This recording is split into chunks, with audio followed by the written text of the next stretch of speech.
Muy buenas tardes a todos, bienvenidos a MMC. Ya estamos arrancando con todo, la tarde-noche de A24, con mucha información. En un ratito vamos a estar contando por qué es clave lo que se está negociando por estas horas en China para la estabilidad o no del dólar en los próximos 3 meses. Por qué es clave, desde el punto de vista de la política económica, conseguir dólares de manera urgente para las reservas del Banco Central. Dólares o yuanes, es lo mismo.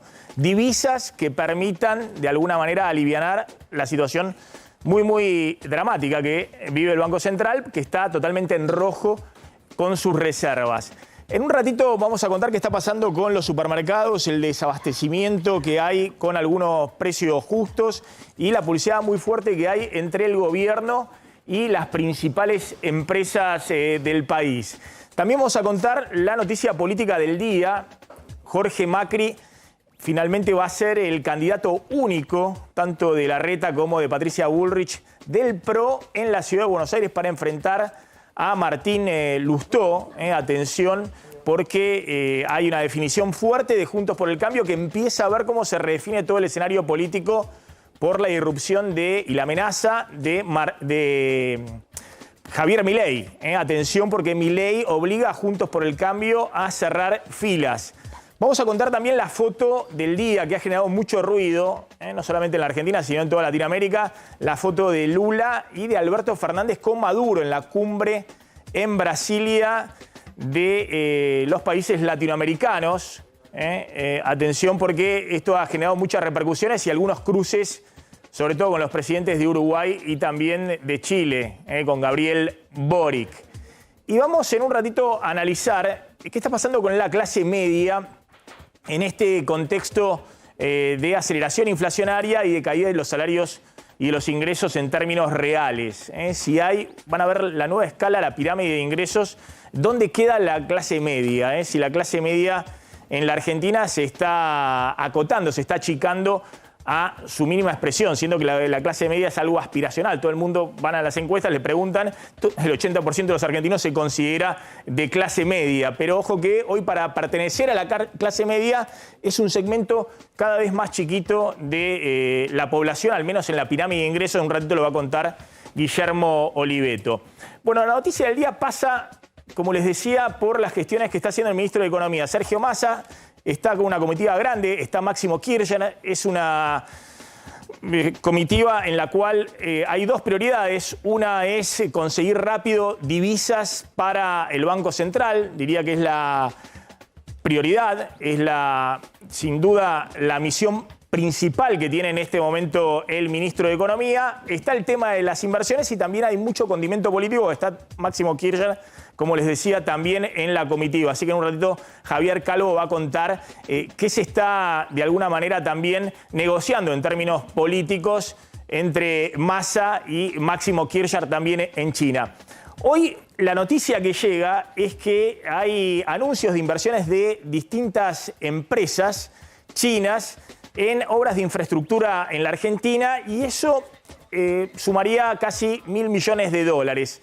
Que uno dice, bueno, los anuncios de inversiones de China es algo recurrente en el país, ocurren todos los días, pero ¿por qué le dan tanta importancia? Porque estas inversiones que se han anunciado en el día de hoy, la idea es que lleguen en el corto plazo, y cuando hablamos del corto plazo es las próximas semanas. Vamos a ver cómo es el mecanismo de ingreso al mercado cambiario, pero hoy anunciaban desde el Ministerio de Economía que el grupo Gesouba, por ejemplo, que tiene a cargo las represas del río Santa Cruz, aportaría 524 millones de dólares en las próximas semanas. Otro tanto haría el mismo grupo empresario para el desarrollo de 2 plantas de tratamientos de AISA en el Gran Buenos Aires, 70 millones de dólares en el corto plazo, sin especificar qué es ese corto plazo. Y finalmente otros 330 millones de dólares para líneas de alta tensión, básicamente para garantizar suministro de energía en el área metropolitana. Pero ¿por qué más allá de estos anuncios que hay permanentemente? Porque de hecho en el día de mañana lo va a contar Mariana Contartesi, que está ahí en China, va a haber toda una serie de anuncios de inversiones en el sector del litio, donde ya está habiendo inversiones chinas muy importantes. Pero ¿por qué la relevancia de esto en el corto plazo y cómo se engancha con la necesidad que tiene en este momento el gobierno de garantizar que no se le dispare la brecha cambiaria, que no se le disparen los dólares en los próximos 2 meses o al menos hasta las PASO, hasta el 13 de agosto? Bueno, por lo que decíamos, hoy las reservas del Banco Central están totalmente en rojo, están en un mínimo, y estos serían divisas, dólares que ingresarían al mercado cambiario en el corto plazo. A su vez, atención con lo que pasa con los yuanes, que decíamos es la otra pata.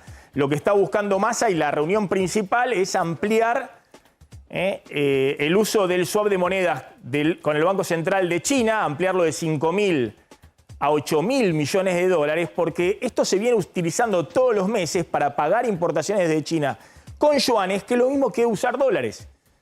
Tenemos un déficit comercial muy grande con China, 9.000 millones de dólares. Al usar los yuanes, eso libera la posibilidad de utilizar dólares para la intervención en el mercado cambiario, sobre todo en los próximos meses, donde se supone que va a haber una dolarización electoral importante y eso va a presionar todavía más sobre los dólares libres y sobre la inflación.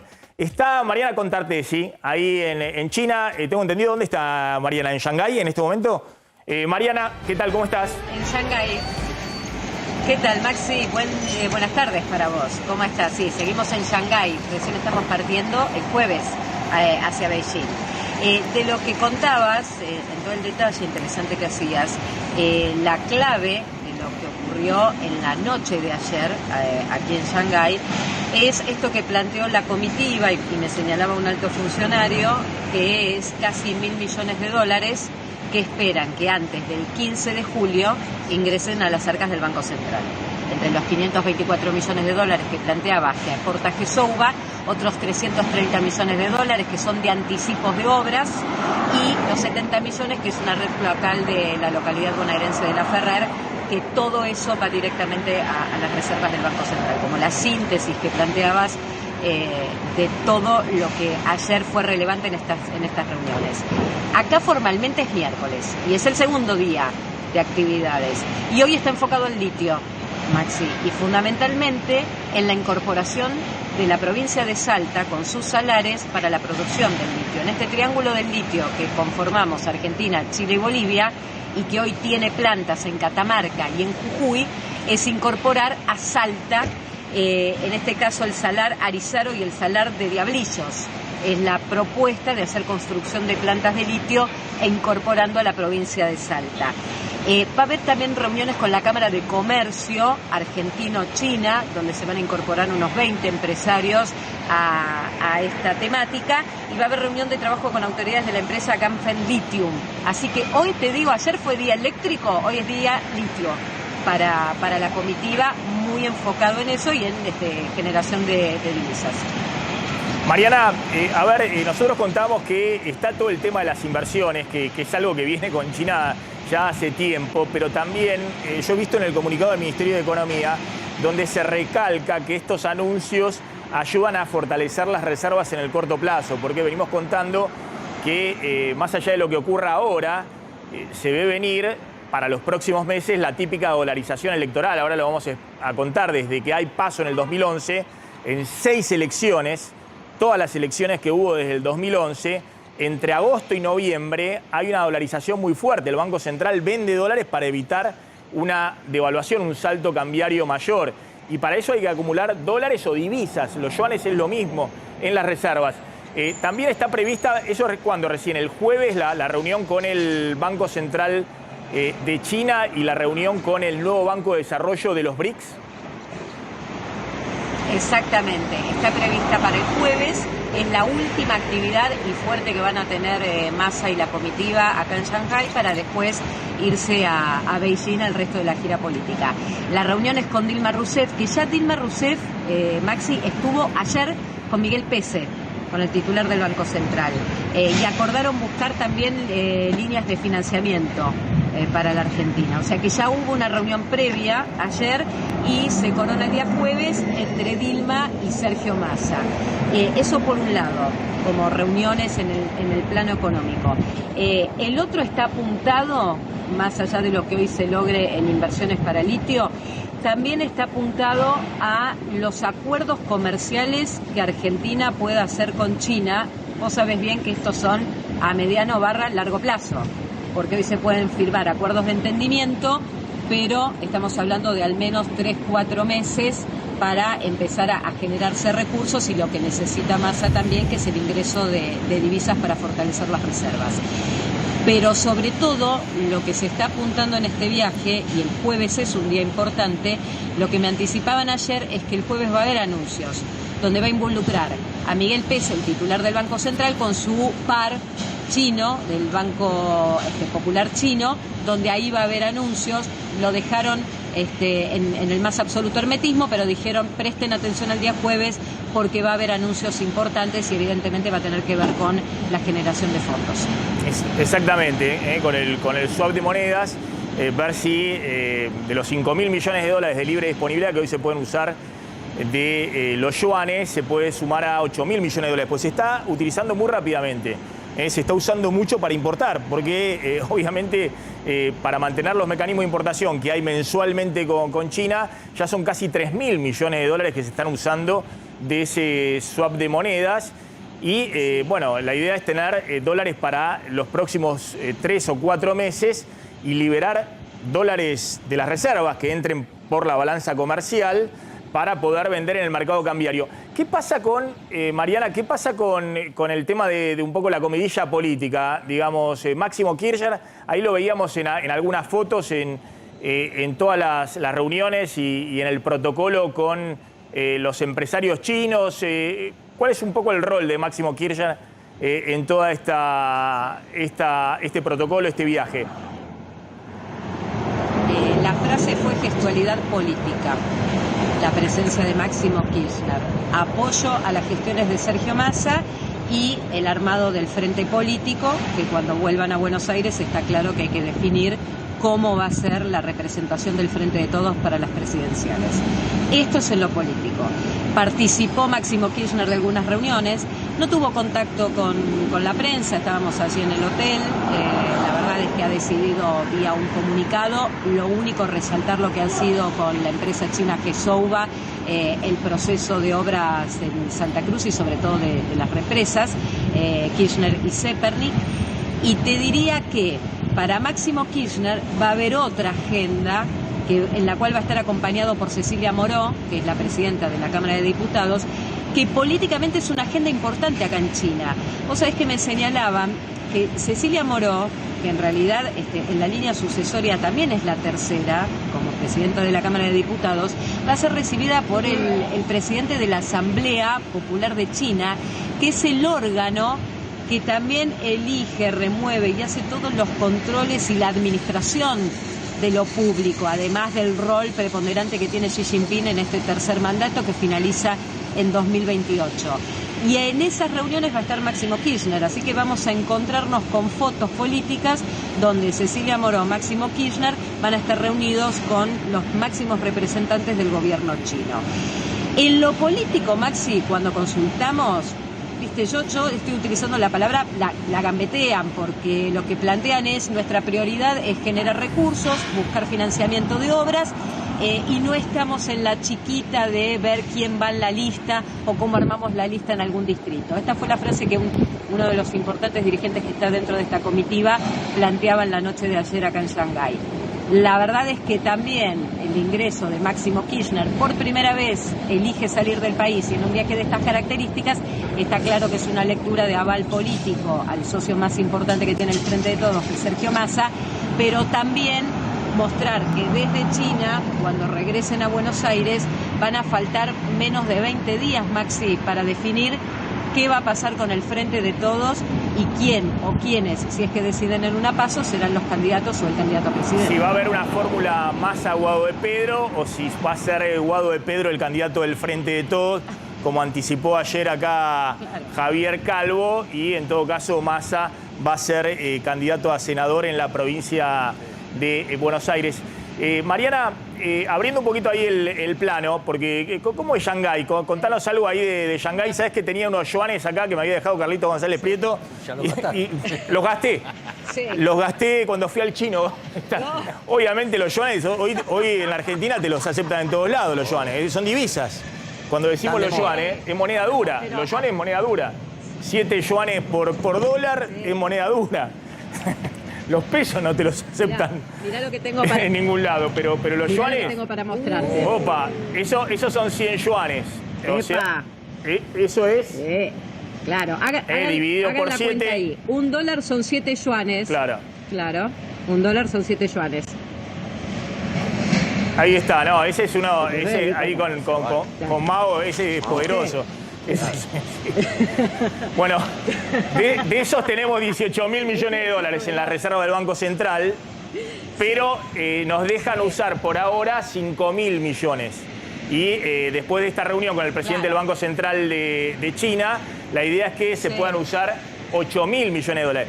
Quiero contar que no es que nos dicen, che, usá los yuanes y está todo bien. Es un préstamo para la Argentina.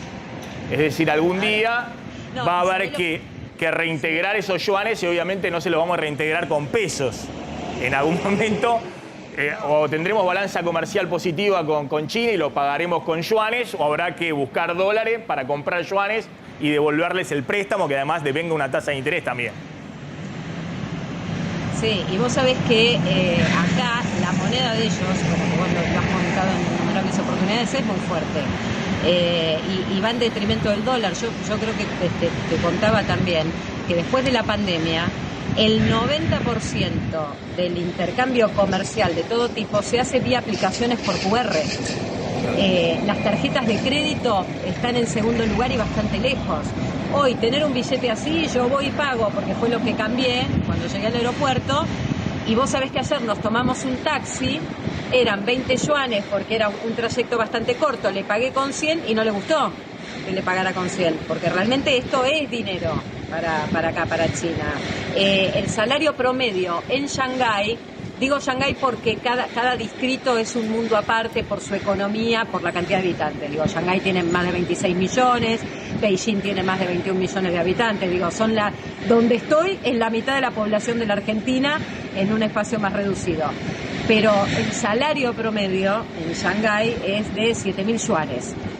Y para hacerte un paralelismo y entender también la expectativa y qué significa la economía, la Argentina va a jugar, la selección nacional va a jugar un partido el 15 de junio, ahora en 15 días, en Beijing, con Australia por un amistoso. La semana que viene salen las entradas a la venta. ¿Sabés cuánto cuestan las entradas? ¿Desde cuánto se van a vender? Se van a vender desde 9.000 de estos, 9.000 yuanes, que son unos 1.500 dólares la entrada. Y la expectativa que hay es enorme y creen que la semana que viene, cuando salgan a la venta, se van a agotar en pocas horas. Esta es la economía de Shanghái, de lo que me encontré, Maxi, en estos casi 3 días, donde vos caminás por la calle principal y podés pagar caro un combo de comida, o la comida local podés pagarla a un precio muy módico. Igual que la ropa de primera marca o ropa de imitación. Sí, no, y ojo que vos decías $1.000 o 7.000 yuanes el salario promedio ahí en Shanghái. Estamos hablando de casi 500.000 pesitos. Es el doble del salario promedio en Argentina, que hoy está en 250.000 pesos, en $500. Ahora vamos a hablar con Guillermo Oliveto, qué ha quedado de la clase media en la Argentina. Y justamente ver la pirámide de ingresos, y van a ver que debajo de los 500.000 pesos de ingreso está más del 85% de la población argentina. Ahora vamos a analizar la pirámide. Ya está en el estudio Guillermo Oliveto. Mariana, gracias. ¿Algún último datito desde allá? Sí. ¿Sabés qué? Si yo te digo China, ¿cuál es su cultura milenaria en bebida? El té. Claro. ¿Vos sabés qué es lo que están tomando ahora, que es furor y es el máximo consumidor? Fernet con cola. Café. Está lleno de locales, ¿viste como en la Argentina de la cadena Starbucks con las letras verdes? Sí. Sí, bueno, acá está lleno y el consumo de café superó, nos decía una importante fuente diplomática, al consumo de té, por primera vez. Claro, claro, es una economía capitalista. Mirá la bandera, te quiero mostrar esto. Perdóname, Maxi, que es momento. Acá en uno de los hoteles céntricos se están izando la bandera china. Que son acá son las 7 menos 10 de la mañana y se ocupan en todos los hoteles formalmente de izar la bandera y tenerla como principal. Digo, para entender también cómo se vive la política en China y cómo el Partido Popular, en una población de 1.400 millones de habitantes, hay 97 millones, que es menor, pero 97 millones de afiliados al partido chino. Esto para entenderlo también como concepto de lo que se vive a diario. Sí, un régimen político de partido único, autoritario, pero con una pujanza muy fuerte del capitalismo, digamos, ¿no? Que está avanzando de manera muy potente en todas las grandes ciudades chinas. Mariana, gracias. Nos reencontramos mañana. No lo rechazan. Un beso. Tenés todo un día por delante, todo un día por delante. Ya estás en el miércoles, tenés todo un día por delante. Estamos justo 11 horas cruzados. Ahí está Mariana Contartesi, con toda la información desde Shanghái. Lo voy a sumar a Augusto Darché, que es consejero titular de la Bolsa de Comercio, y ya vamos a estar hablando con Guillermo Oliveto. Augusto tiene una visión que yo lo he escuchado muy optimista, digamos, ¿no? Esta idea, al revés de... Todos los economistas dicen, bueno, somos optimistas en el largo plazo, pero Keynes decía que en el largo plazo estábamos todos muertos, así que ¿de qué vale, digamos? ¿Qué pasa en el corto plazo? Y tenemos 4 o 5 meses de turbulencias, por eso es lo que contamos, están buscando los dólares para ver cómo estabilizan. El gobierno no está esperando que se desacelere la inflación cuando se conozca el número de mayo, está esperando que puede ser incluso 9% la inflación en mayo. Lo que está esperando es evitar que haya un salto cambiario o una devaluación que lleve eso a 2 dígitos largos, ¿no? Y que complique todo el escenario electoral. ¿Por qué sos, Augusto, optimista con la situación argentina, teniendo en cuenta todas estas cosas que estamos contando? Bueno, son bastantes partes, ¿no? La primera es que no tengo ningún tipo de expectativa con los ministros actuales porque ellos, cuando asumen, al igual que Jesús Rodríguez en su momento o Lacunza con Macri, saben que no pueden revertir la situación cuando se ha perdido la credibilidad. Con lo cual son bomberos, lo que pasa es que no lo pueden decir públicamente, obviamente. Saben que lo que tienen que hacer es llegar, saben que lo menos posible tienen que hablar, porque no te pueden decir lo que ven, y están llevando un ajuste a la práctica. De hecho, fíjate que tanto las jubilaciones como los salarios del sector público no están ajustando al ritmo de la inflación. Tampoco las LELIC, que pagan menos del 100% de inflación cuando sabemos que la inflación va a ser superior. Ahora, viendo que en todos los gobiernos hubo un condicionamiento espectacular, que fueron los mercados internacionales, para ser bien extremista, De la Rúa tuvo una soja de 150, Cristina de 750. Lo que ves para adelante es un crecimiento chino, ya que estamos hablando del tema, que se pensaba que iba a ser del 4%, será cercano al 6,5%, según todos los analistas. Eso es muy bueno para los commodities. Tenés una agenda que parece raro en la Argentina, apolítica, que es la del sector petrolero, donde todas las empresas están invirtiendo muchísimo, contra los últimos 3 años que se habían dedicado a cancelar deudas por falta de inversión. Eso va a hacer que en los próximos 2 años tengas superávit comercial en la Argentina y que el año que viene no tengas déficit. Calculá que todas esas inversiones las va a disfrutar el próximo gobierno, que teóricamente no va a ser el oficialista. Con lo cual tenés crecimiento chino, superávit energético. Las tasas de interés en el mundo se está discutiendo si las van a bajar en el primer trimestre del año que viene o si van a dejar de subir. Calculá que subieron de 0 a 5,25 este año. Entonces tenés varias razones para ser optimista y que los vientos de afuera ayuden. En el corto plazo no hay manera de modificarlo y gente como Rubinstein lo sabe desde el primer momento, con lo cual me parece que no hay que estresarse tanto por los próximos meses y saber que el panorama venidero es muy, muy optimista. Lo sumo a, y ahora vamos a hablar un poquito con Guillermo Oliveto del tema clase media. Vos cómo estás viendo este panorama? Yo decía, bueno, están más allá de las inversiones de China, hay que buscar divisas en algún lado. Tuviste este año una bomba que ha sido la sequía de 23.000 millones de dólares menos que desaparecieron. Y la Argentina ya venía en una fragilidad absoluta. El fondo, vamos a ver, la idea es que te adelante lo que después tenés que ir pagándole hasta diciembre. Pero no te va a dejar usar los dólares que te envía el FMI para que los vendas a 230, 240 pesos en el mercado de cambio oficial para que haya un importador que pueda acceder. Entonces están buscando divisas para no frenar totalmente la economía. Es decir, a ver si los yuanes se pueden usar, si además los chinos a través del BRIC te pueden garantizar para que los brasileños te vendan a vos y pueda ser a crédito financiado. Y si vos no le pagás, le pague el BRICS a los brasileños. Digamos, toda una ingeniería para ver si se puede conseguir divisas para estos próximos 4 o 5 meses que no se dispare el tipo de cambio. ¿Vos cómo ves la situación? ¿Lo logran estabilizar? Y en todo caso, ¿sos optimista si se pasa el Rubicón, esto que hay por delante? Vamos por la segunda parte, sí. Maxi. Yo creo que hay que cruzar el Cabo de Hornos.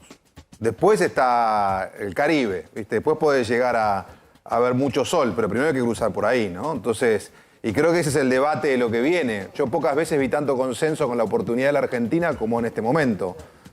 Con lo del litio, con Vaca Muerta, con la minería, digamos, está toda la política y todo el empresariado hablando de lo mismo, de una oportunidad otra vez casi histórica parecida a la de comienzo del siglo XX. Ahora, para llegar ahí, tenés que ordenar un montón de cosas, una economía que está toda trabada, donde cuesta mucho que alguien hoy invierta porque las reglas que tiene son muy volátiles y donde todo el mundo está esperando que en algún momento ocurra lo que los economistas llaman el accidente o una devaluación, una corrección de las variables, y hay que cruzar ese momento. Ahora, después de eso coincido que la oportunidad es muy buena. Ahora, el tema es cómo cruzás eso, quién lo cruza, quién paga el costo, cómo lo tolera la sociedad. Digamos, tenés una cantidad de variables en el medio de ese desfiladero, ¿no?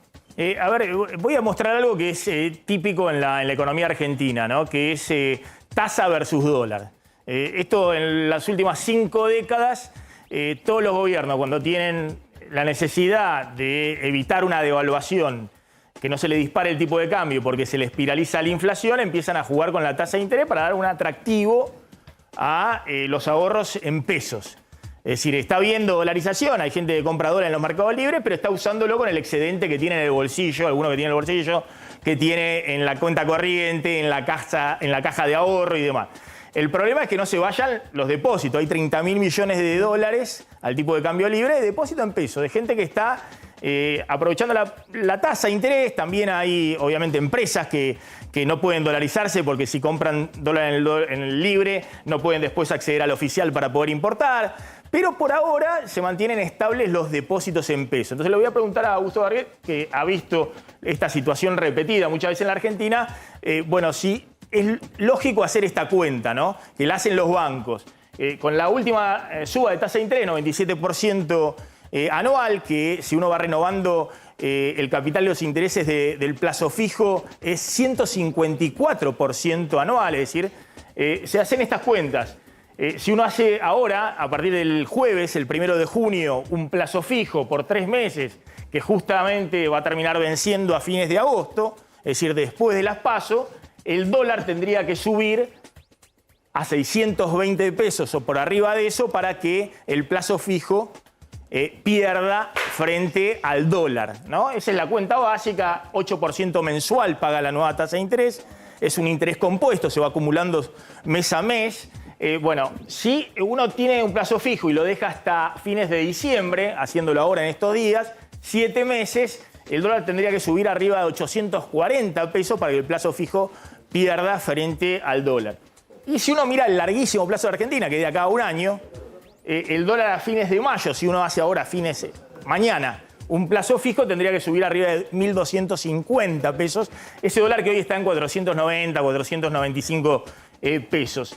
A ver, ¿cómo ves esto, digamos? Que es un poco lo que el gobierno dice, bueno, que el dólar siga en todo caso a la inflación y la tasa de interés, pero que no se dispare. ¿Vos crees que hay posibilidad de anclar lo que se llama la demanda de pesos, la demanda de dinero? Es decir, que no haya una corrida que espiralice o genere una devaluación? Bueno, primero decirte que el año pasado la inflación fue del 95% y el dólar subió 65%.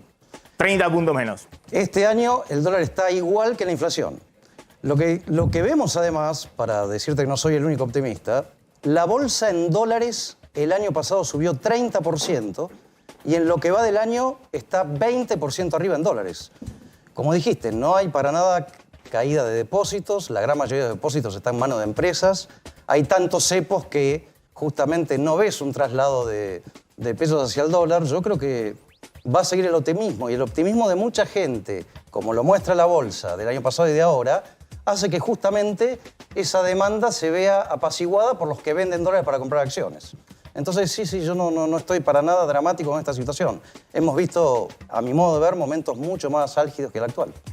Ya vamos a contar la noticia política del día, que es que Jorge Macri va a ser el candidato único en la ciudad de Buenos Aires del PRO, enfrentando a Martín Lustó. También, ¿qué significó esa foto? A ver si la podemos ver de Maduro con Alberto Fernández, ¿no? Este ha sido un tema recurrente también que ha teñido un poco todo el tema de la economía argentina en los últimos años, ¿no? En el final del gobierno de Cristina e incluso en los 3 años del gobierno de Alberto Fernández.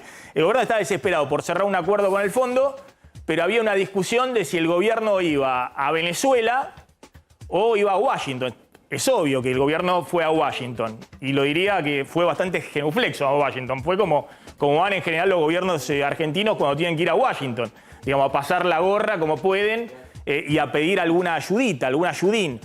¿Vos en algún momento temiste que el gobierno fuera a Venezuela, que Alberto Fernández fuera a Venezuela, digamos, que con estos gestos también ambiguos, permanentes, ¿no? Washington, China, Maduro. Yo creo que los argentinos somos pendulares, que en algunos momentos nos creemos que somos las estrellas del capitalismo y ahí nos pegan un sopapo y nos damos cuenta que no. Y en otro momento creemos que somos comunistas y tampoco. Pero tampoco somos muy originales, está lleno de países así en el mundo. Ir a un país cercano, México, por ejemplo, cuando ganó Fox pensaban que iban a ser los reyes del capitalismo y no lo fueron. Con AMLO tampoco son comunistas. Hay países pendulares, híbridos y que cada 10 años tenemos ciclos que nos asustamos y se pega la vuelta. Vamos a hablar un poquito de la clase media y qué está pasando con la clase media. Me gustó mucho, me impactó la última pirámide de ingresos que elaboró Guillermo Oliveto, director de la consultora W, que siempre hace, ¿no?, este análisis. Pero claro, con la inflación ha quedado, esta es la pirámide de ingresos. Si uno ve, esto lo hiciste cuando fines del año pasado. Primer trimestre. Primer trimestre, claro. Pero ha quedado, primer trimestre de este año. Claro. A marzo. Claro, pero por ejemplo, ha quedado que el 31%... Es una proyección de los hogares que estarían por debajo de la línea de la pobreza. Claro. Eso te da 41% de la población. Eso está tomado en la proyección de Martín Rosada, que sigue esto todo el tiempo con el costo de la canasta básica total que publica el INDEC. Claro, una canasta básica que vos la tenías valuada en 191.000 pesos. Es la del INDEC del primer trimestre. Claro, hoy en mayo está en 220.000 pesos. Y la de abril es 220 y está subiendo casi 10% por mes. Claro. Después, esto es la clase baja. No pobre. Es la clase baja que no está en la pobreza, que está cerca, que está todo el tiempo coqueteando, lamentablemente, con la pobreza, pero que está por encima de la línea de la pobreza. Es un grupo muy importante, que muchos tienden a subestimar. Estás hablando de... Casi 20% de la población, ¿no? De la clase baja superior. Sí. Con 220.000 pesos de promedio de ingreso familiar. Neto. No importa si es blanco, negro, gris, todo lo que hay en una casa, todas las personas que trabajan. Maxi, hay una cosa que ocurrió. Hoy Argentina tiene un muy buen nivel de empleo. Ecolatina habla del factor de trabajador adicional. Gente que, como no alcanzaba el dinero en el hogar, salió a trabajar alguien más. El hijo, la nuera, el yerno, depende cómo vivan en esa familia. A veces el hombre no trabajaba, la mujer, lo que fuera. Y eso hace que en los hogares, de una u otra manera, junten el dinero. Ahora, tenés mucho empleo de bajo ingreso. Entonces, al final del cuento, vos lo que tenés es gente trabajando, mucha, pero que te dice todo el tiempo, no llego, no llego, no llego. Y es muy difícil, sobre todo en los sectores informales, que en todo eso que estás marcando es prácticamente la gran mayoría de todo lo que es clase baja y pobreza y enorme nivel de informalidad, seguir una inflación de prácticamente 9% por mes. Los que están asalariados hoy tienen una protección muy diferente, ¿no? Esta es la clase media baja. Vos le pones acá ingreso de 320.000 pesos promedio familiar. Sí. Es el 28% de la población. Un grupo enorme. Un grupo muy, muy grande.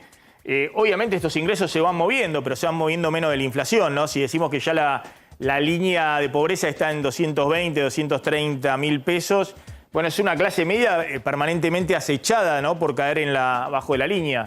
Es una clase media que vive hoy sin proyecto, sin ilusión, al día a día, tratando de subsistir, muy en el modo supervivencia y tratando de preservar sus valores disfrutando con algo. O nos juntamos y cada uno trae a la romana lo que puede, o bueno, vamos una vez por mes a comer afuera, digo, tratando de preservar alguna de las cosas que tenía, pero es un grupo que hoy se siente muy amenazado de la clase media baja. Tiene mucho temor. La clase media históricamente sueña hacia arriba y teme hacia abajo. Bueno, ese grupo hoy, en este contexto, es el grupo que si pierde el empleo a alguien de la familia, rápidamente puede bajar de escalafón social.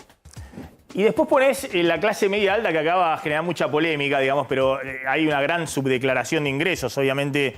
Una aclaración ahí. Nosotros proyectamos los ingresos del INDEC y ahí es prácticamente, no sé si el doble, pero más o menos. O sea, tenemos un factor de corrección para arriba. Si vos haces esto con los datos del INDEC, da la mitad, Maxi.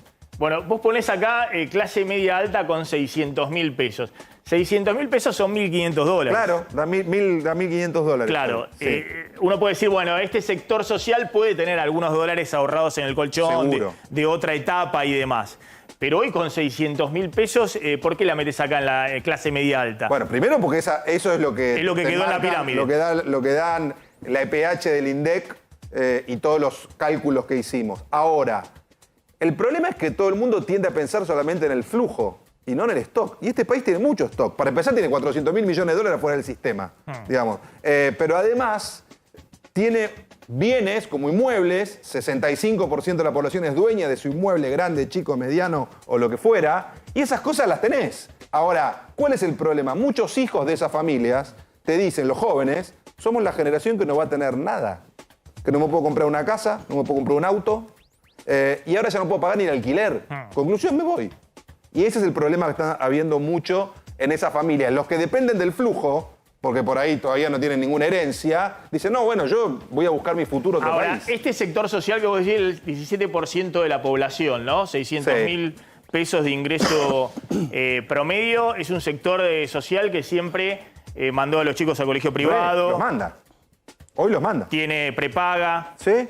Sí. Tal vez si vive en algún barrio del Gran Buenos Aires con seguridad privada. Sí. Es un grupo que mira mucho a la clase alta, tiene una enorme diferencia de ingresos con la clase alta, pero que tiene en muchos casos hábitos similares. El problema es que hoy esa gente hoy le cuesta mucho ahorrar, por ejemplo. Vive con el mes, el día, muchos son empleados formales, muchos cobran bono, digamos, juntan para estar todo el tiempo casi como un hámster, ¿no?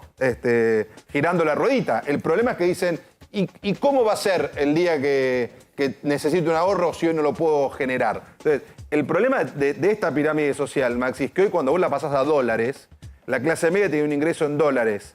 En el 2013, de 2.300 dólares por familia, el promedio de la media alta y la media baja. En el 2017, de 2.000 dólares. Elegí el que quieras.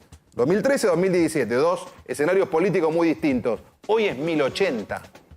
En el 2020 fue 600 dólares. Es el gráfico siguiente, que esa es la otra cosa, ¿no? Quiero completar acá, digamos, con los pesos. Yo digo, siempre acá es importante, el anterior, por favor, es importante ver en pesos en el poder de compra. Cuando yo digo, ojo que 600.000 pesos, bueno, parecen 600.000 pesos, pero en términos de poder de compra, si es una familia que tiene prepaga, que tiene colegio privado, que tiene, no sé, gastos de seguridad privada u otro tipo de gastos de ese estilo, de gastos fijos, bueno, está muy, pero muy justa en el término de poder de compra. Bueno, Maxi, ahí tenés un cambio central en la lógica del consumo.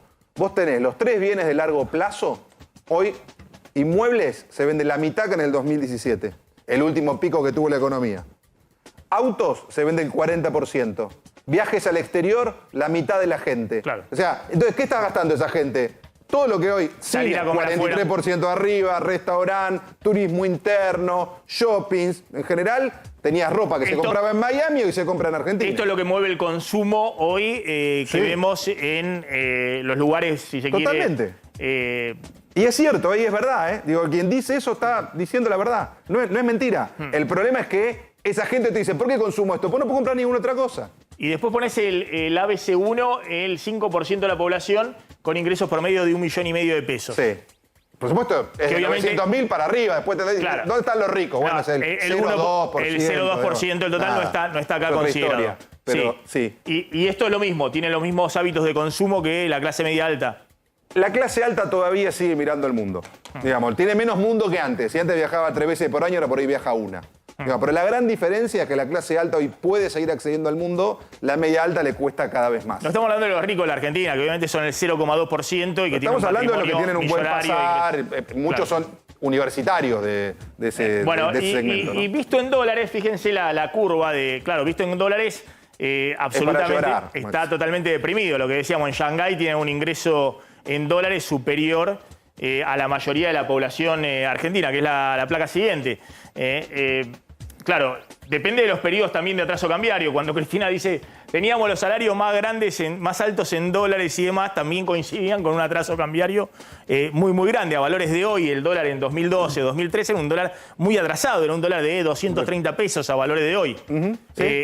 Y obviamente eso llevaba la sensación de, bueno, de estar ganando en dólares, como pasó. El dólar más alto, los que tuvieron el salario más alto en dólares de la historia de las últimas 5 décadas fue la convertibilidad. En el 1 a 1, que era un valor del dólar de hoy de 170, 180 pesos a valor de hoy. Y por eso los salarios en dólares parecían muy elevados. Bueno, obviamente con la devaluación del 2014 pegan el 15. 14 baja, con la del 16 baja. Después vuelven a subir también con el atraso cambiario de 2017 de Macri.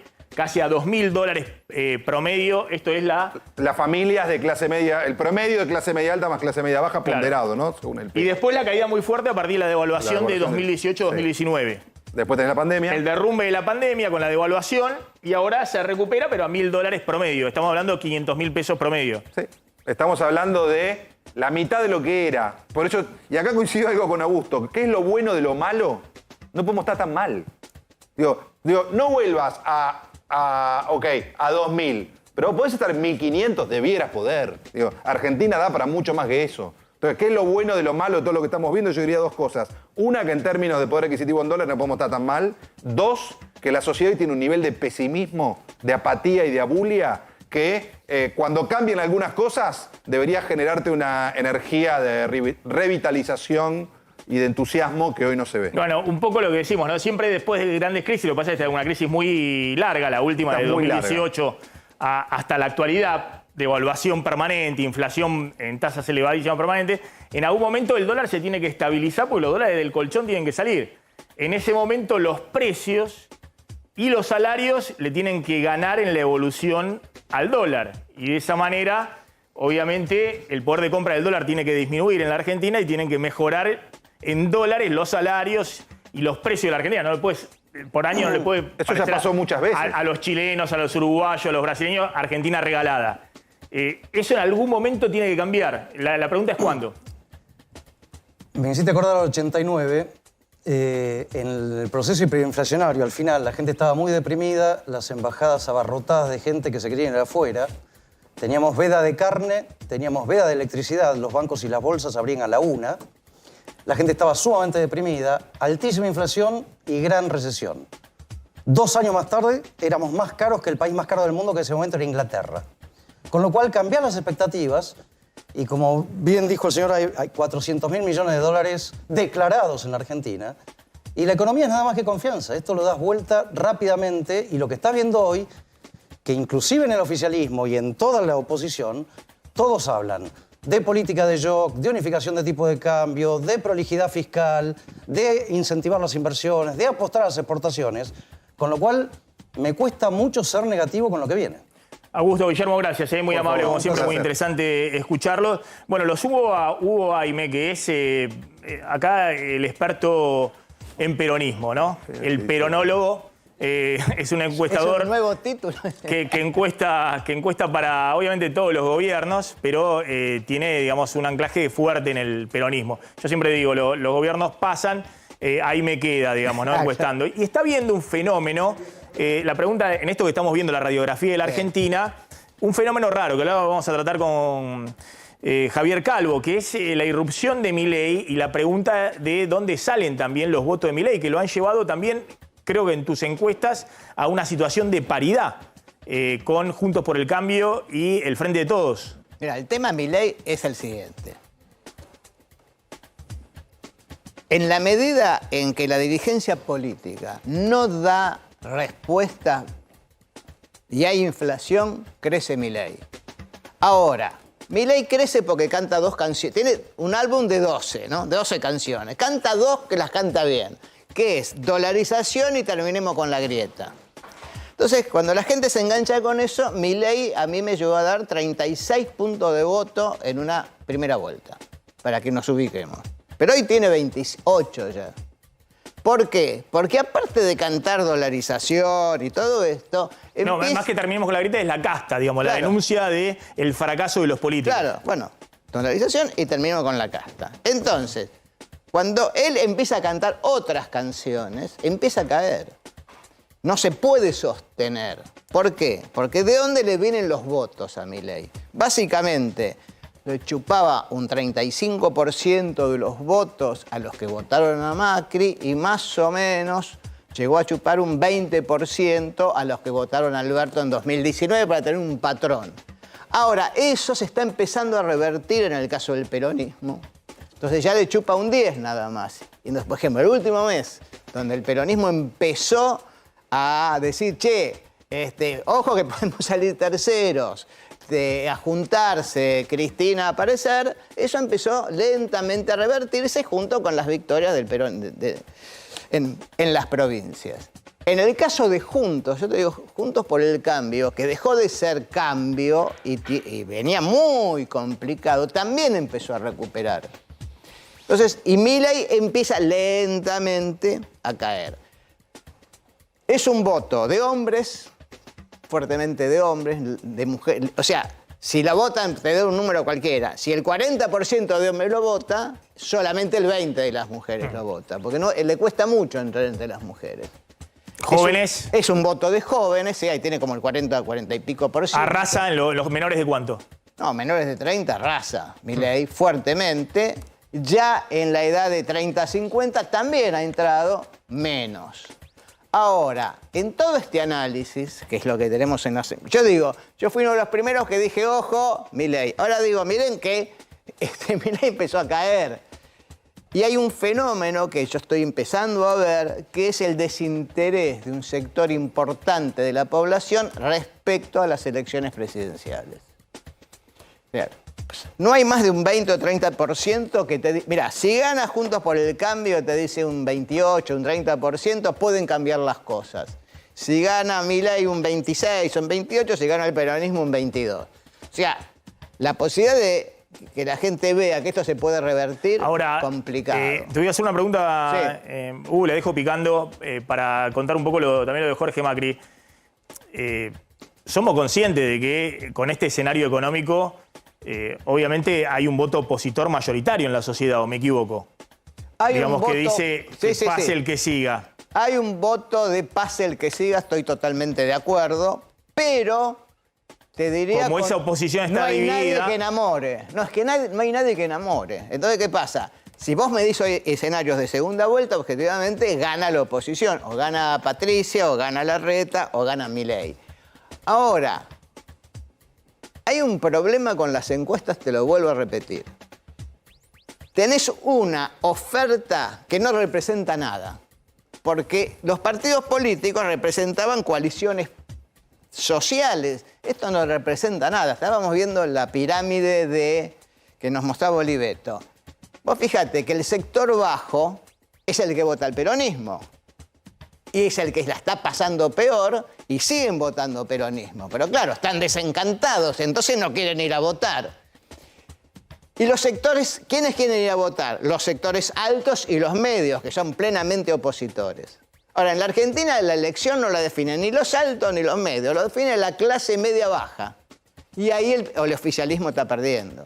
Entonces, vamos directo. Hoy es muy difícil pensar una elección ganadora del oficialismo, pero no diría que es una elección que va a ser un desastre. Eso me da la sensación que no va a ser así. Bueno, un No, desastre no. para el peronismo siempre es perder. Ah, bueno, está bien. Digamos, un desastre para el peronismo. Bueno, ya perdió el peronismo. Siempre es perder. Mirá, Cristina perdió, Scioli Claro. perdió. Claro. No sos de los que adhieren a la teoría que el peronismo unido por primera vez se enfrenta a un desastre electoral. Vos no te da eso, no A quedar percibís. fuera del Mirá, balotaje, básicamente. el problema es este. Hace un mes yo te hubiera dicho eso. Hoy, con la caída de Milei, estoy empezando a pensar que no. O sea, hace un mes alguien te decía, che, el peronismo no llega a 30 puntos, y uno decía, y puede ser. ¿Y cuánto puede incidir en esa tendencia que vos empezaste a detectar la designación de la candidatura presidencial? Bueno, vos tenés Cristina, digamos, que es la que da impulso un poco a todo esto, ¿no? Pero yo te diría, hoy, por ejemplo, puesto en un escenario electoral de primera vuelta, Massa hoy me dio 29 puntos de voto, y no lo tienen todavía mis clientes. Tenía 23 hace un mes. Ojo, Patricia tenía 22 puntos y saltó a 27 también. Milei, que tenía 30 y pico. Entonces, se está moviendo todo esto. El problema es quién va a ir a votar. Si pasa lo del 2021, el oficialismo la va a pasar muy mal, que es lo que te estoy diciendo. O sea, tenés los que lo votan no quieren ir a votar. No, bueno, a ver, lo que hemos dicho siempre, acá Juntos por el Cambio, después del 2021, creyó que le pasaba al Frente de Todos en las PASO lo que le pasó a Macri en el 2019, agravado. Claro. Porque en el 2021, Juntos por el Cambio a nivel nacional sacó 9 puntos de diferencia, superando el 40%, contra el peronismo. Obviamente la situación hoy es mucho peor que en el 2021. En el 2021 crecías al 10% y tenías 50% de inflación. Este año vas a caer 3% Sí. y tenés 130% de inflación. Entonces, ¿qué ha pasado en el medio? Bueno, la irrupción de Milei generando... Bueno, ahora vamos a analizar un poco A qué ver, pasa pero yo también te en la... diría, como dice Sí. Durán Barba, ¿no? ¿Cómo haces para votar a la gente que te dice que te va a sacar las cosas? Es una campaña complicada, ¿entendés? Si los tipos que vienen y te dicen, no, ¿sabés qué? Le vas a pasar muy mal mucho tiempo y después bien. Entonces ahí se traban las cosas. ¿Y cómo crece Milei? Porque Milei no te está diciendo tampoco... No, Milei está diciendo por eso, yo te digo, dice dolarización. Milei te dice te la soluciono con la dolarización. Claro, y dice contra la casta. Ahora, en el momento que Milei empieza a hablar de la casta, pone candidatos que son de la casta y empieza a hablar de ajuste, está cayendo. Entonces, por eso yo digo que me parece que las cosas no... Yo no digo que el peronismo gana para nada, no estoy diciendo, digo, esto está en movimiento. La noticia política del día tiene que ver con la movida en Juntos por el Cambio en la ciudad de Buenos Aires, Javier. Sí, el gobierno de la ciudad, básicamente Horacio Rodríguez Larreta, recibió a las 3 encuestas, mejor dicho, 3 consultoras diferentes que midieron las posibilidades de Jorge Macri y de Fernán Quirós, sobre todo para la interna, la PASO con Martín Lustó, porque está claro que quien gane esa PASO, después el trámite es considerado un trámite para Juntos por el Cambio quedarse con la ciudad de Buenos Aires. El Frente de Todos es muy poco competitivo en la ciudad, aunque no haya definido candidatos, sea Leandro Santoro, Matías Lames o quien fuera. Lo cierto es que con esas encuestas, durante el fin de semana, ya Rodríguez Larreta decidió que el más competitivo es Jorge Macri y hoy lo anunció. Lo anunció a través de un comunicado por Twitter a las 10 de la mañana. Hay algunas particularidades que quiero contar respecto a eso, porque en una carta que dio a conocer habló de el nombramiento de Jorge Macri como candidato del PRO y el agradecimiento a Fernán Quirós, que era a quien hasta ahora él mismo había sostenido. Segundos después de este comunicado, salió un tuit de Patricia Bullrich, pero segundos después, la comunicación de Larreta fue a las 10 de la mañana, a las mismas 10 de la mañana salió este tuit de Patricia Bullrich apropiándose astutamente de la candidatura de Jorge Macri, ¿no? Le puso ahí, Jorge, como ya te dije, felicitaciones, te lo dije antes, y le levanta la mano, porque es cierto que ella jugó para que él fuera directamente candidato y él se reunió con ella, se dieron estas imágenes, lo que generó una crisis dentro del PRO de la ciudad y sobre todo con Larreta. ¿Y por qué me detengo en este detalle? Porque ustedes dirán, no, bueno, fue a la misma hora que Larreta anunció, sí, Larreta lo anunció formalmente. Recién, 50 minutos después de este tuit de Patricia Bullrich, llegó el tuit de respuesta de alguna manera de Horacio Rodríguez Larreta con Jorge Macri. Vamos a seguir transformando la ciudad de Buenos Aires, y aparece en una foto con Jorge Macri, porque si no quedaba que el candidato de la ciudad era de Bullrich y no de Larreta. Lo cual habla de la complejidad ante la cual tenemos la campaña electoral de Juntos por el Cambio entre estos dos presidenciables PRO. Jorge Macri va a ser el candidato del PRO, tanto de Larreta como de Patricia Bullrich, exactamente, para enfrentar a Martín Lustó, que es el candidato del radicalismo. Del radicalismo, de Evolución Radical. De Evolución Radical. ¿Y Carrió cómo va a jugar? Bueno, Carrió había anunciado, no tuiteó nada, Carrió había dicho, como para, ya sabía, ya le habían dicho que iba a ser Jorge Macri, y para apretar las clavijas dijo, no, pero si Quirós no va, no es el candidato del PRO, va a ser mi candidato de la coalición cívica en la ciudad de Buenos Aires. Bueno, no, al final no va a ser, respetó la decisión y se va a quedar callada, supuestamente, y va a aceptar que el candidato del PRO sea Jorge Macri, siendo ella una pata diferente. No, hay una crítica muy dura de Jorge Macri. Siempre lo ha criticado de manera muy, pero muy fuerte. Ella dice, no me pidan que haga campaña con Jorge Macri. Pero, bueno, después de todo esto, salió Santilli, salió Vidal, salió todo el PRO a celebrar un poco que Jorge Macri sea el candidato que enfrente a Martín Lustó en otra paso muy competitiva, casi tan competitiva como la que habrá entre Larreta y Bullrich. Habrá también una muy competitiva en la Ciudad de Buenos Aires para ver quién es el candidato del oficialismo porteño. Salió Leandro Santoro a chicanearlo a Jorge Macri, ¿no? Hermoso tuit de Leandro Santoro, que felicitó, saludó, digamos, al actual intendente de Vicente López, esa maldad de Santoro, y primo del expresidente Macri por su designación como candidato único. Y también, para ponerle menos ironía, también salió Mariano Recalde, senador por la Ciudad de Buenos Aires, también muy duro contra la designación, ¿no? 15 años de macrismo en Cava, una ciudad llena de cemento, una red de subte abandonada, más presupuesto en publicidad, Otra vez Macri termina Recalde con su bienvenida a la lid electoral en la Ciudad de Buenos Aires. Ya vamos a hablar un poco de provincia de Buenos Aires y lo que ha sacudido, si se quiere, el tablero político de la provincia de Buenos Aires, que es que Milei va a tener un candidato, y ahora vamos a contar quién es ese candidato, porque, ojo, que empieza a decirse, bueno, acá lo que están festejando, pero a viva voz e indisimuladamente, es el peronismo, con el candidato de Milei en provincia de Buenos Aires.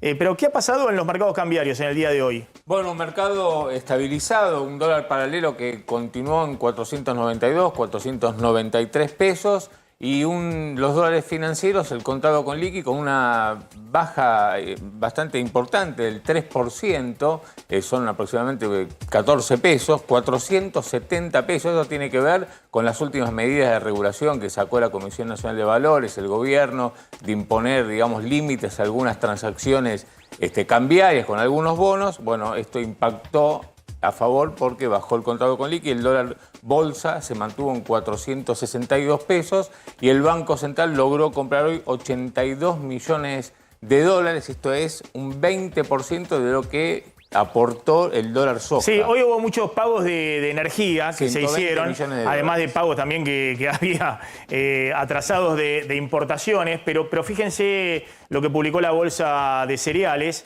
que es una compra récord del dólar agro en el día de hoy. 440 millones de dólares que ingresaron del dólar agro. Es cierto que está cerrando el mes y se termina el dólar soja. El dólar agro va a seguir un mes más, ¿no? Hasta... Está pautado hasta el 31 de mayo. Se está viendo... ¿El dólar agro también? Sí, a ver si se larga un dólar soja 4. Bueno. Y ver qué sucede. Acá lo que dicen es que las cerealeras que tienen que adelantar pago de impuestos y de retenciones, adelantaron y liquidaron fuerte hoy, 440 millones de dólares, porque tienen que hacerse de pesos para pagar las retenciones y las exportaciones de los próximos meses.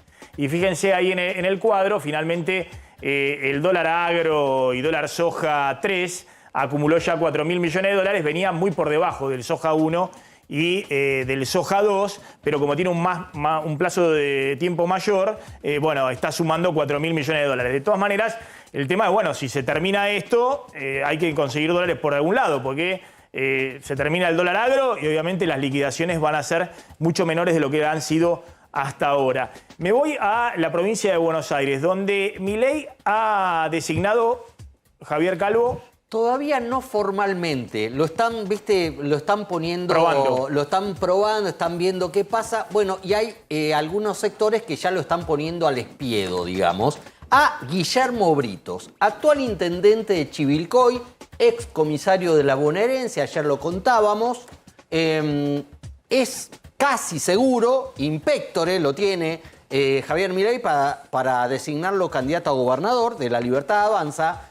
Pero claro, apenas surgió su nombre ayer, empezaron a aparecer historias vinculadas con el intendente de Chivilcoy. Vamos a la primera, por ejemplo, si nos ayudan. Ahí hay un tuit de 2016, si no me equivoco, celebrando al general Juan Domingo Perón.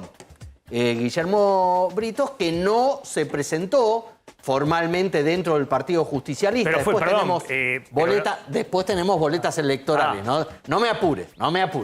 Esperá que tenemos boletas extraño, electorales. digamos, es un hombre que viene del peronismo. Y sí, viene siendo... Es su segundo mandato el actual como intendente. Por alguna fuerza se presentó. Después de Perón, también le descubrieron algunos tuits un poco fuertes sobre lo que hizo durante la cuarentena, que es que metió gente presa en Chivilcoy. Por violar la cuarentena. Por violar la cuarentena. Lo cual, entre los liberales, digamos, va a haber que explicarles que a los liberales de la provincia de Buenos Aires que votan Milei porque es ultraliberal, tienen que votar a alguien que metió gente presa porque no les dejó ejercer su ejercicio liberal de andar por la calle. Va a ser un temita este. Y después te quiero mostrar las dos boletas. Estaba alineado con lo que decía Alberto Fernández y también Larreta, porque Larreta también estaba con ese discurso. Sí, pero no era el discurso liberal, que es por donde él se va a presentar. No era el de Milei. Exactamente. Y tengo las dos últimas boletas donde él se presenta y gana como intendente de Chivilcoy. La primera vez que se presenta, 2015, en el Frente Renovador. De Sergio Massa, sí. Massa presidente, gana por primera vez, era su debut en la política. Y la segunda vez, en 2019, tenemos la boleta ahí, que es la famosa boleta de Consenso Federal. Una agrupación que no consiguió una gran cantidad de votos, no sé si la podemos mostrar. Estaba con Labaña. Con Labaña, claro, sí. Exactamente. Que sacó 6% de los votos de Labaña del 2019, sí. Y Bali Buca, el ex intendente de Bolívar, en la provincia de Buenos Aires como candidato a gobernador. Ahí está el flamante, posible, en realidad, candidato a gobernador de Milei, formando parte de la casta, diría Milei. Bueno, con vínculos con la política, que habrá que ver cómo los explica desde este lugar que dicen que son antipolítica o que todos los políticos no Hay quienes sirven. decían que es un buen candidato para la provincia de Buenos Aires por todo el tema de seguridad. Creo que Maslatón publicó un tuit donde cuenta cómo es el armado de parte de la política de Milei en la provincia de Buenos Aires. Dice, está el tuit de Maslatón, dice, a mí me acusaban de masista. Esto viene de un armado de Ramiro Marra y de Eugenio Casieles, masistas y labañistas, que efectivamente en el 2019 fueron con Labaña, antes iban con el Frente Renovador y que ahora están en el armado político de Milei. Ramiro Marra en la ciudad de Buenos Aires, otros en la provincia de Buenos Aires para armar un candidato con fuerza de Milei en la provincia de Buenos Aires. Y Maslatón dice, jura y perjura que él va a votarlo a Milei Pero es un como candidato candidato que no a presidente. No, y pero bueno, Maslatón dice, me acusaban a mí de masista, Bueno. pero estos masistas hace rato que venían armando para Milei. Eso lo dice Maslatón, digamos que no le está criticando, está celebrando si es Guillermo Britos el candidato en la provincia de Buenos Aires. Pero pasa que, perdón, Milei, en principio, sí, es como que vos me digas que Bussi es liberal. ¿No? bueno, claro. ¿No? O sea, Claro.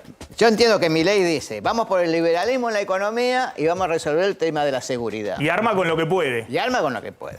Ahora, lo único que vale es el nombre De Milei. De Milei. Quiere decir que si la elección va en forma conjunta, ese candidato va a tener casi los mismos votos que Milei, un poquito de corte de boleta puede haber, depende de los candidatos intendentes en el medio. Ahora, si va solo, sacará 3 puntos, 4, no sé, ¿entendés? Porque lo lógico era Bursaco. Sí, no alguien que nadie conozca. Entonces, hay que tratar de entender a qué está jugando Milei y no queda claro, porque el peronismo para ganar en la provincia de Buenos Aires precisa un Milei con 20 puntos de voto. Y esto no garantiza 20 puntos de voto si este candidato, vamos a suponer que Axel adelante las elecciones.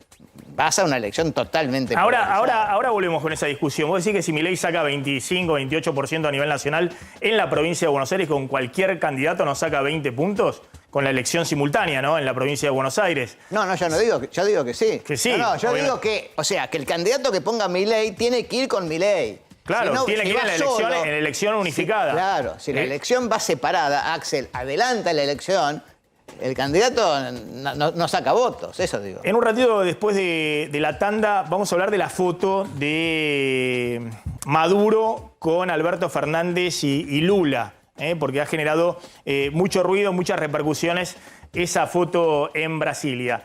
Javier, ¿qué pasa con esta foto de Alberto Fernández con Maduro, que ha generado tanto revuelo en el día de hoy? Reunión en Brasilia de presidentes de Sudamérica en el marco de la UNASUR. Y ahí estaba el presidente de Venezuela, Maduro. Esta es la foto de familia que se sacaron al final. Lo pusieron a Maduro, tuvieron el cuidado de ponerlo sobre un extremo para no juntarlo con gente que lo había criticado. Pero previo a esto hubo una reunión cumbre entre Maduro y Alberto Fernández, donde Alberto Fernández un poco ratificó algo que había dicho Lula respecto a que Maduro era víctima de una narrativa en su contra. Por el tema de derechos humanos en Venezuela. Exactamente. Después de que hubo informes de la ONU de condena de violación a los derechos humanos, incluso informes auditados por Michelle Bachelet, la expresidenta socialista de Chile, y justamente uno de los que alzó la voz contra esta postura de perdonarlo, de victimizar a Maduro, fue nada menos que el presidente de Chile, Gabriel Boric, que es de izquierda. De izquierda, ¿no? En serio, Claro, ¿no? Como Alberto de izquierda, Fernández. no es progresista, no, es de izquierda. También lo criticó la calle Pou, el presidente de Uruguay, pero Que es más de derecha. El que lo criticó fue Boric. Y fíjate lo interesante que dijo Boric sobre el tema de Maduro.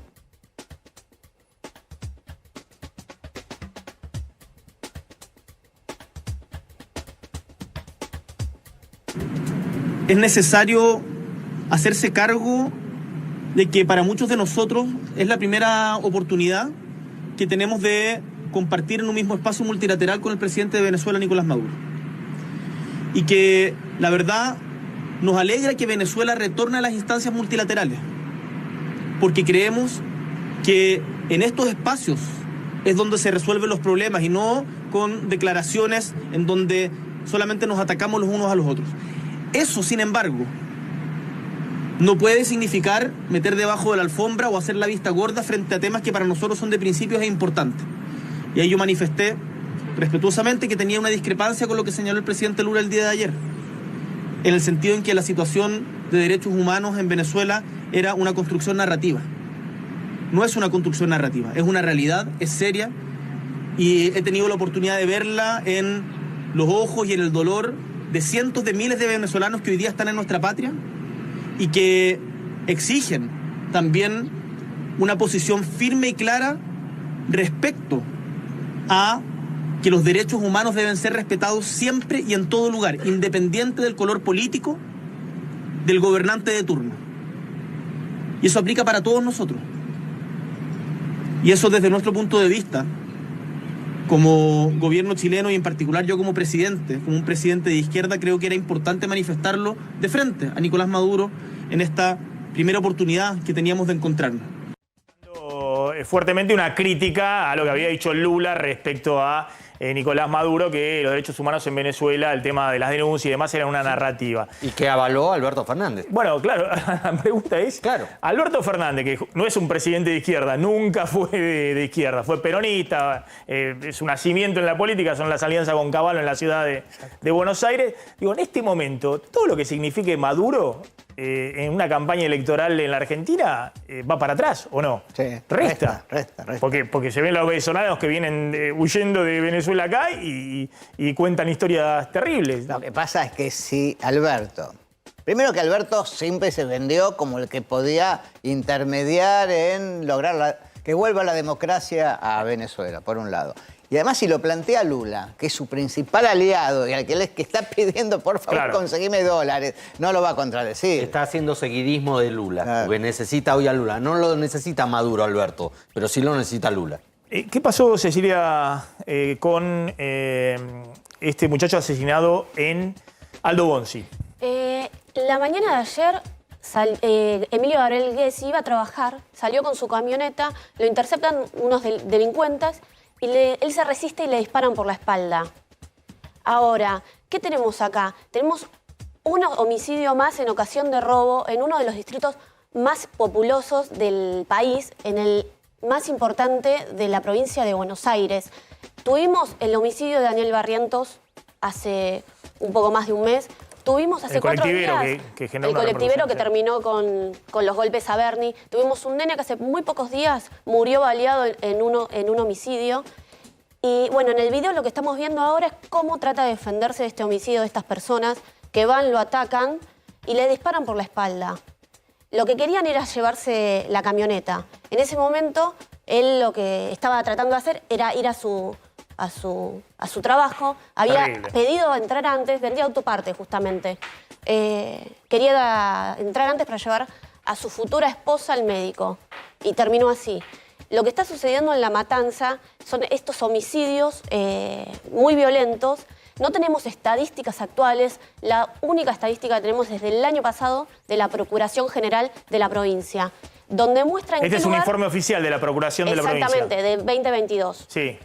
Que de esos dependemos para conocer cuál es la inseguridad hoy en la provincia, son estos datos. Hoy no, bueno, el año pasado. Sí. La Matanza se ubica en el 9º lugar. ¿Por qué? Porque por la cantidad de habitantes que tiene. Tiene que ver con la cantidad de habitantes por delito. En La Matanza viven 1.800.000 personas. Entonces, claramente no es que no hay delitos o hay pocos delitos. Hubo 74.000 delitos en lo que fue 2022. Ahora, ¿qué sucede también? No es que el gobierno no está, o mismo la municipalidad, buscando respuestas a esta inseguridad. Y esto es lo que lee muy bien Milei cuando trata de poner un comisario, ¿no?, como candidato a gobernador. Respuestas. Te cuento, Maxi, lo que están haciendo. Espinosa fue uno de los intendentes, el intendente de La Matanza, que fue a buscar ayuda en el gobierno nacional.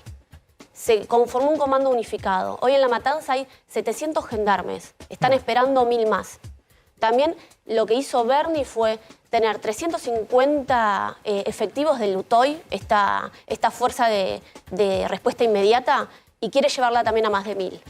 Hay alarmas, hay cámaras, hay paradas seguras. Lo vimos en el caso del policía que también valió a este delincuente que finalmente murió. ¿Qué es lo que está pasando? Lo que está pasando es un desborde de la seguridad. No hay nada que se pueda hacer, o por lo menos lo que se está haciendo, que lo controle. La pregunta es si todo esto lo quieren hacer en los 3 meses de la elección, digamos, de la campaña electoral, porque la verdad que si todos estos planteos lo arman para 3 meses de la campaña electoral, a ver cómo sale en agosto la elección. El tema de inseguridad está desde siempre en las encuestas. Sí. Pero lo definitorio sigue siendo lo económico. Sí, pero eso te digo, si vos preguntás hoy, principal problema del país, te aparece inflación e inseguridad. El problema que le preocupa más es lo mismo. Porque a veces vos tenías como, no sé, la inflación y te podía aparecer después la desocupación. No. Ahora es el tema de los precios del bolsillo, no es el tema de desocupación, porque hay ocupación, y es el tema de la inseguridad, que además crece, te digo, como tema, ¿no?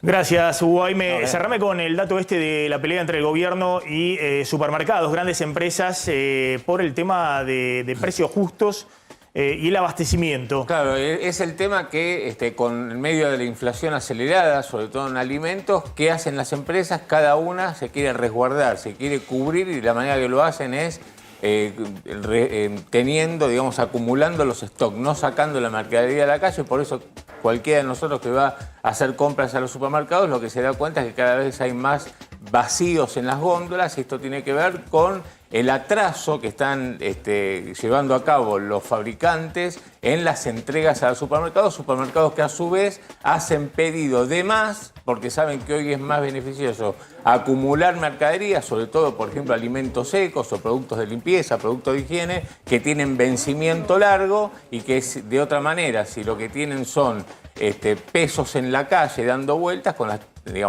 inflación que hay, con las tasas de interés muy para arriba, lo que les conviene es fabricar, guardar el stock y en todo caso ir soltándolo muy lentamente, esperando, por ejemplo, ahora, hacia final del mes, esperando a que cambie el calendario para vender el mismo producto que podría hacerlo esta semana, la semana que viene con nuevos precios. Un supermercadista me dijo una vez, en los procesos inflacionarios grandes de la Argentina, el que tiene grandes superficies para estoquearse hace fortuna. Bueno. La levanta en palas, digamos, es el reino de las maravillas para el que tiene grandes superficies con capacidad de estoqueo. Y hoy están todos peleando por los stocks. Y la otra cuestión que aparece es el acortamiento de los plazos de pago, con estas tasas de interés cada vez más altas, plazos de pago que hasta hace poco eran de entre 15 a 21 días, 3 semanas, bueno, ahora no más de 7 días. Esos son los plazos que la pelea es central entre grandes comercios. De un lado, los grandes fabricantes, los líderes de las fábricas de alimentación, y de otro lado, los grandes supermercados, justamente, que lo que están viendo que con esta aceleración inflacionaria lo que conviene es guardarse mercadería y si se vende, cobrarla lo antes posible. Gracias, Hugo Jaime, gracias Cecilia, gracias Javier Calvo, Claudio Slotnick. Nos estamos retirando, ya está llegando Esteban Trebuca al aire de A24. Nosotros nos reencontramos como siempre mañana 19:30 aquí en esta misma señal. Chau, chau, pásenla bien.